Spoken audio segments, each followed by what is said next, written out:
Nassim, tell me a little bit about yourself, the work that you do, and a little bit about your background for the people watching. I'm an independent researcher that have been doing extensive research in advanced physics and philosophy and ancient civilization, archaeology, and so on, in order to find a unified view of the physics of our world. How is all this came together in this incredible, beautiful way, like the settings we're in right now, and how does it actually eventually generate consciousness and all this stuff. But at the very fundamental physical level, that is, like using physical theory, not just philosophy and mathematics, so that actually we understand the mechanics, and we're not just saying things like it's all one in a dogmatic way, but we can actually prove and demonstrate that actually it is the way it is, and these are the mechanics under which that happens. So is this a new concept, or is this a concept that you're bringing forward from the past through old revelations that have come from previous civilizations? All spiritual traditions around the world pretty well talk about this concept of oneness, and they might call it God or many different things, mana and all sorts of things, but they all talked about the fact that it's all unified, and that there's like information that's moving through this field of unification. And what's really exciting now is that science is starting to realize that that's really the case. It's not just a philosophy, it's not just a dogma, but actually that's the way things work. And I think that when these masters talked about it, the universe being one and all this, they meant it that way. They meant it for real, that like even matter is not separate from each other. Like each point in space is not completely isolated from the rest of the points in space, but everything is actually talking. We're starting to discover, for instance, that entangled particles are connected through wormholes in the structure of space, and that black holes are connected through wormholes, and like it's starting to come out of the physics. Is that what they consider the quantum foam? Is that the wormholes that you speak of? Is that kind of what physics are talking about as quantum foam? Exactly. That at the very, very fine level, at the very, very small level, these fluctuations of energy in the structure of space-time are making space-time curve to the point that they're little wormholes. Okay. Like very, very fine, like way below the atom. So you don't know they're there, but they are connecting particles together and making, the universe unified. And that's I find it fascinating when we spoke before in an interview about this feedback system. You put out intent, and then the universe will give you back what you need or what you want, right? I just wanted you to expand on that a little bit about this feedback looping system that you're theorizing. Yeah. So basically, I've shown in my equation that the mass of the nuclei of atoms is the result of these fluctuations in space that you can think of as information. And you can think of information going out of a point and coming back into a point, and so that there's constant feedback relationship with the environment, so that systems eventually self-organize in a very complex way because there's constant feedback. That wouldn't happen under random function. And so, and in fact, the probabilities of our universe coming together, or even our sphere coming together under random function, doesn't add up, in 13.7 billion years since the so-called Big Bang. So the probabilities are so low, like extremely, extremely low. There's no way it could have happened unless there's feedback, unless it's learning about itself. And so, the wheel of karma that you find in some of the traditions, the concept that you're creating your reality, that whatever you put out, you get, and all this stuff, are, I believe, concepts that people have like understood from experiencing the universe, that are actually now starting to come out in the physics, meaning that like, yeah, it really is talking to itself, and that's how it's learning, and you're part of that mechanism. So whatever you put out will come back to you, but it will come back modified, meaning people think, I create my reality. That's common. You hear that from spiritual people all the time. But it's not just, that's only part of the feedback, right? There's a feed forward, I create my reality, and there's a feedback, reality creates me. Meaning like all the rest of the people, you know, are involved in creating your reality. Right? We're not individually creating our reality. Otherwise, we would never meet. We'd all be in our own reality. Yeah. But we have a consensus reality. Right. Yeah. So then, therefore, if there's this feedback looping mechanism, and the universe is growing and learning about itself through us, I got two questions here. Is the universe then, in your mind, its own conscious sentient being? Is it alive through us, or is it alive adjacent to us? Yeah, that's a really good question, and you know, that's, of course, if the feedback is the source of consciousness, meaning that the reason why we're self-aware is because there's feedback in the structure of space, you can't really say at one point there is no feedback and at the other point there is, right? You can't, like, and that's a big problem in consciousness study. You can't say, oh, inanimate matter is not conscious, not participating, and then all of a sudden you got consciousness, because us being conscious is a bunch of minerals and water put together in a sack that's moving around that we call our body, and that's conscious. So consciousness must be part of the whole thing, or it's not there at all. Right.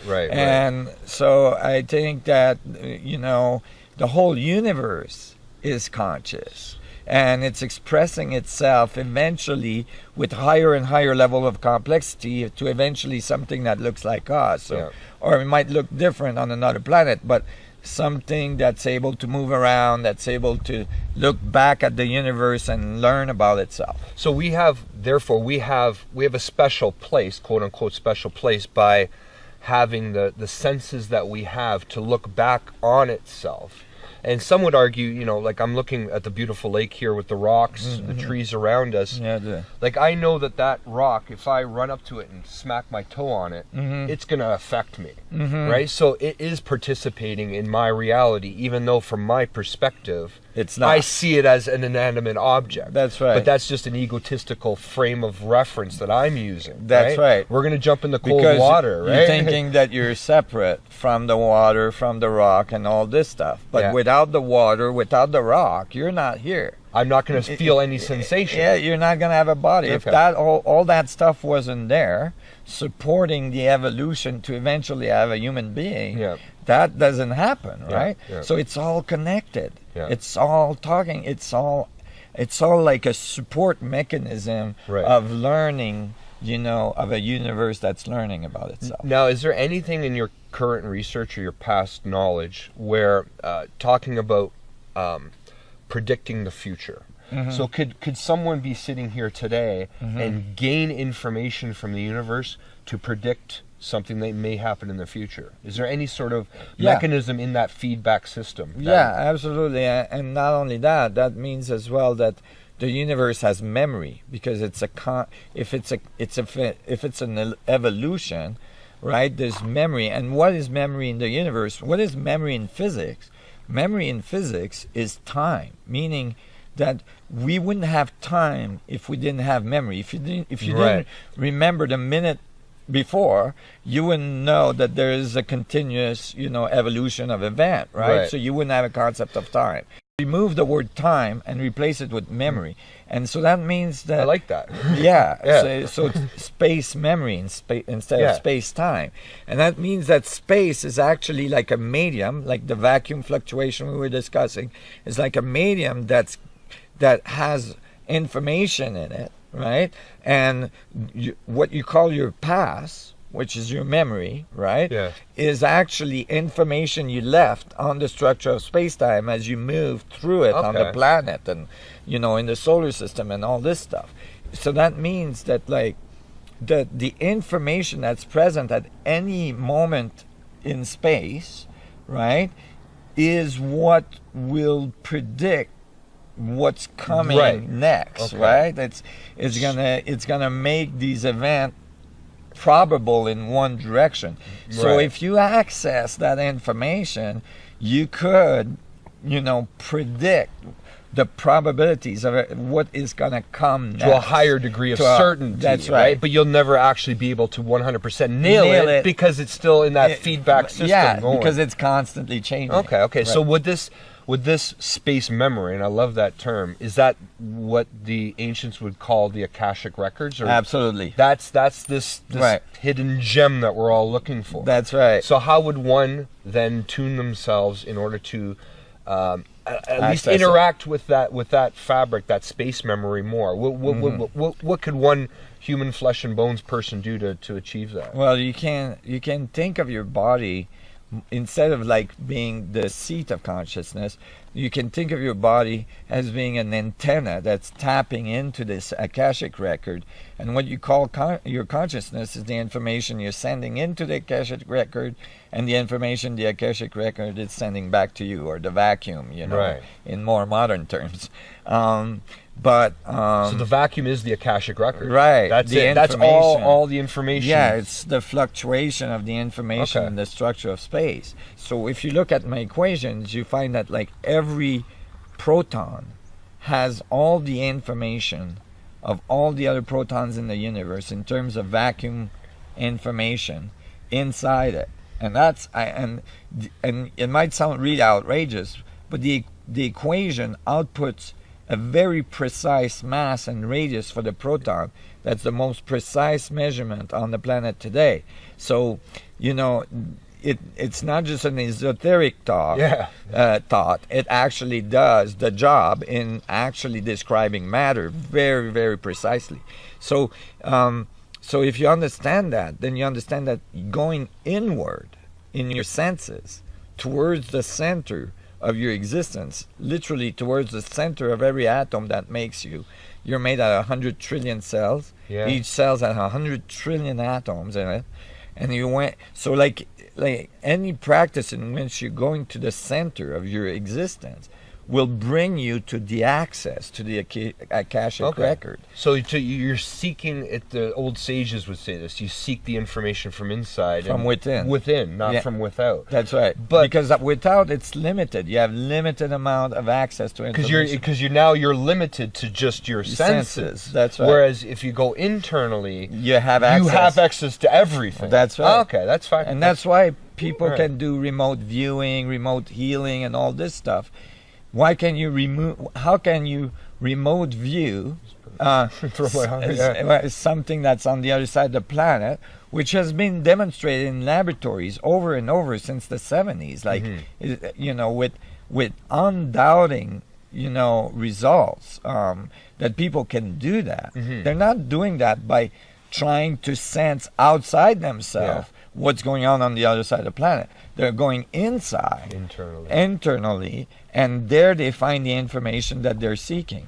So therefore, then that makes me think of every single proton in my body, every single molecular atom inside my body holds the seed of everybody else's consciousness inside of me. Because if all the information is packed inside each and every one of the atoms in my body, basically I am everything, and everything is me. That's right. And as long as I can fine-tune my body and get rid of the blinders that I have on, and constantly actively seeking outwards, and the idea of separation, because you think you're there and I'm here and the rock's there and the lake's there and the mountains are there and it's all separate.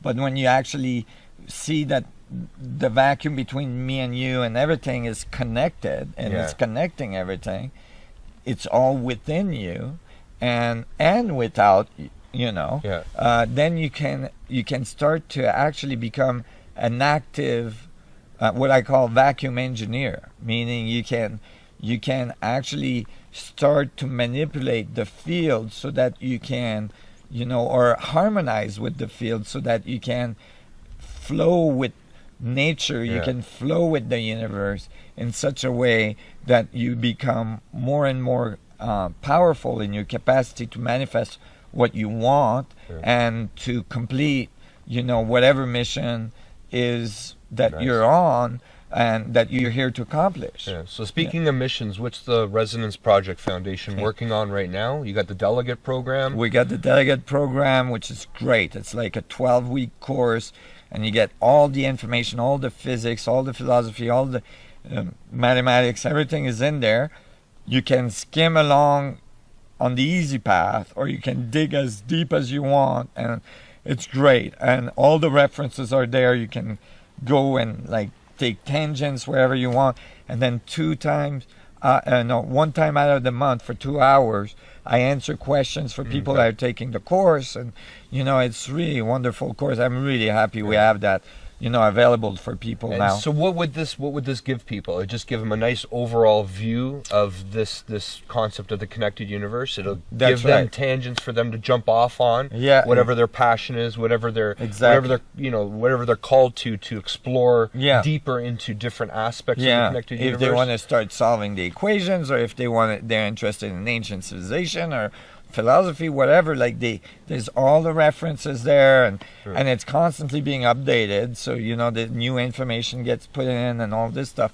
And so it's really a comprehensive course, and everybody that's taken it so far, it's remarkable. The feedback we're getting is that it's transformative. It's transforming people's life. Anybody that takes it come out with a completely different outlook on themselves, the universe, and their place in it than when they started. So it's very compelling. It's very powerful. Wonderful. Yeah. So from that would stem out, and I know your work, would stem out a lot of solutions, a lot of new concepts, and a lot of practical applications that might butt heads with the current establishment in today's world. Oh yeah, whether it not be politics, with oil, with big industry, big pharma. Mm-hmm. So have you ever seen any resistance? Have you ever felt any resistance to these new concepts that you're bringing forward with the Resonance Project? Oh my God, for sure. We're talking over the last 30 years of research that I've done, I've seen,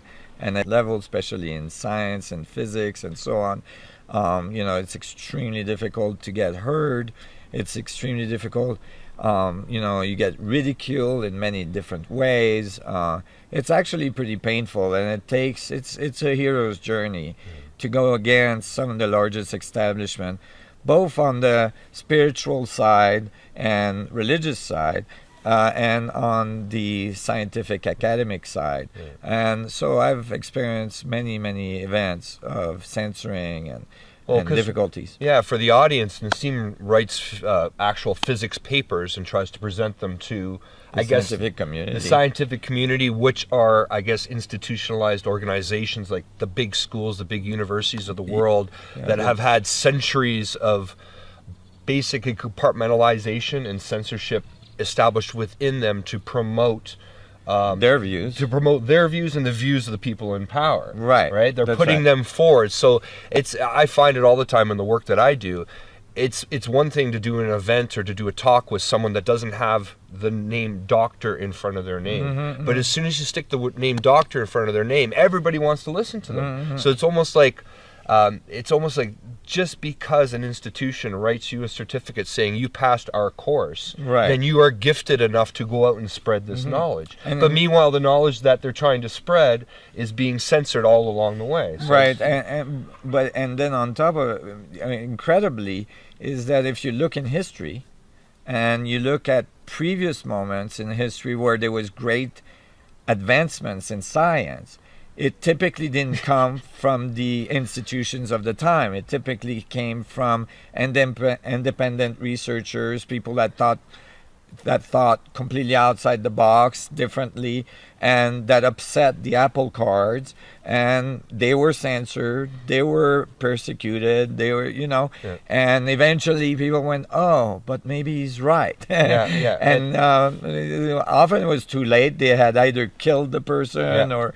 the person stuck him in jail forever or whatever. Exactly. Yeah. And so it's kind of sad that this, in some ways, continues into a modern age.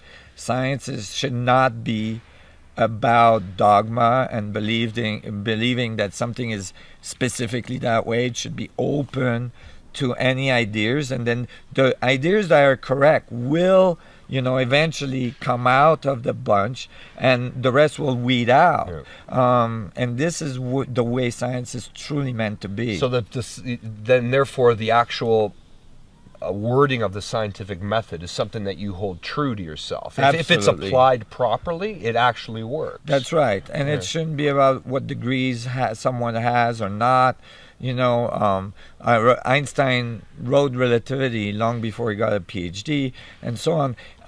It just is critical that in fact, in order for somebody to come up with something new and outside the box and more evolved than what it is, that person has to be able to step out of what's being taught in the universities every day, and all the indoctrination that goes on in some ways, not necessarily voluntarily, but it's just that if you learn these things, you're gonna tend to think that way, and if you continue to think the same way everybody else is thinking, you're gonna arrive at the same point, and you're not gonna be able to move very far the field of investigation you're in. You might be able to move it a little bit, but you might be moving it in the wrong direction because you went with everybody else as well.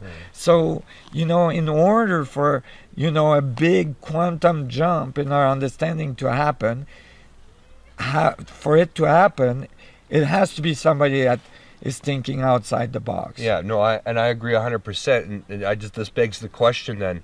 Everybody knows that there seems to be a pressing need for immediate change in the world today, and what the work that you're doing with the Resonance Project Foundation, it's not only physics, it's also environmental, it's also health-based theories and practices and solutions. Right. What would happen if, and I urge everybody to check out his website and the foundation's website, what would happen if an institution goes, you know what, Nassim, you are right, come with us.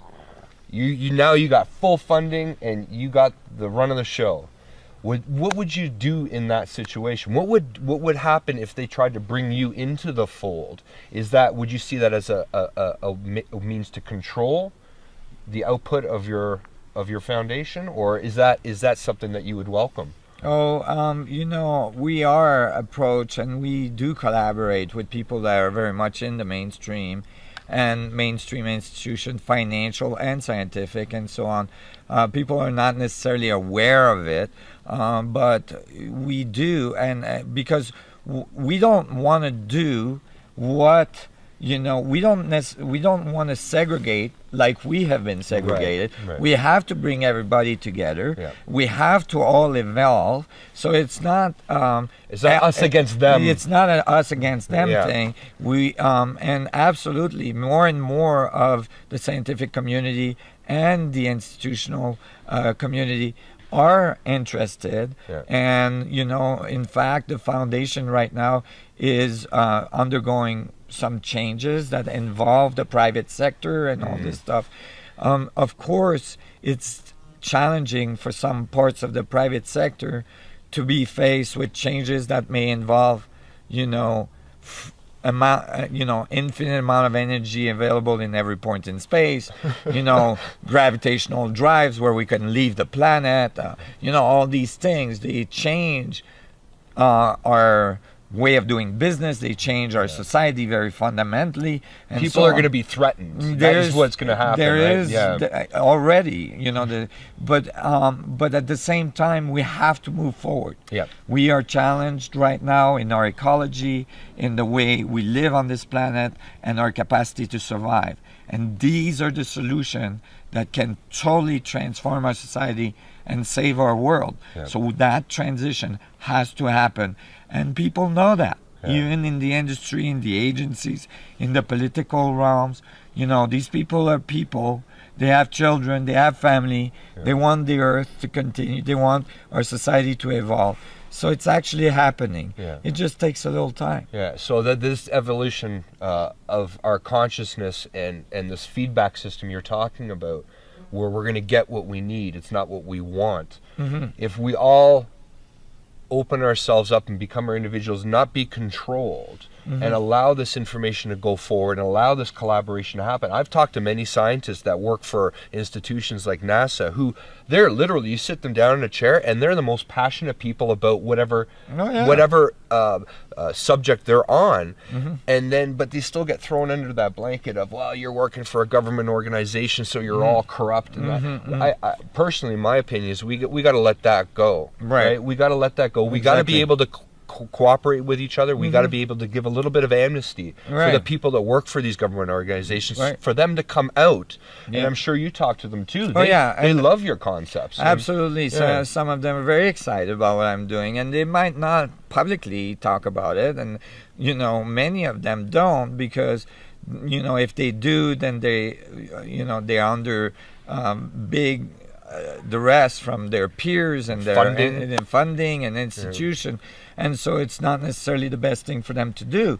But they incorporate a lot of the stuff I do and others in their thought process and all this. And it's changing the world slowly from the inside. Right. And it's not because somebody works for a governmental agency or even for the military or whatever, that they're not people. They're people. They have families, they have children, and and most of them are doing things because they think what they're doing is the best for the planet, and they want to help. It might be misguided in some cases when they're shooting each other, in some country, but it's changing and it's evolving, and we have to open our arms and open our hearts and not do what they're doing to us. Yes. Because otherwise, we defeat the purpose of the whole operation. Yeah, wonderful. Please check out Nassim's website, the Resonance Project Foundation. You can find all the links and all the information cited below in this video. And if you see this video... Chris and Nassim in the raw. In the raw, yes. So thank you very much for watching, and we'll talk to you soon. Let's jump in the lake. Hear that loon? Yeah, right at the end. Yeah. Okay, so let's go and connect with the universe. It's all fluid dynamics. Let's do it. Glacier water, here we go. Woo!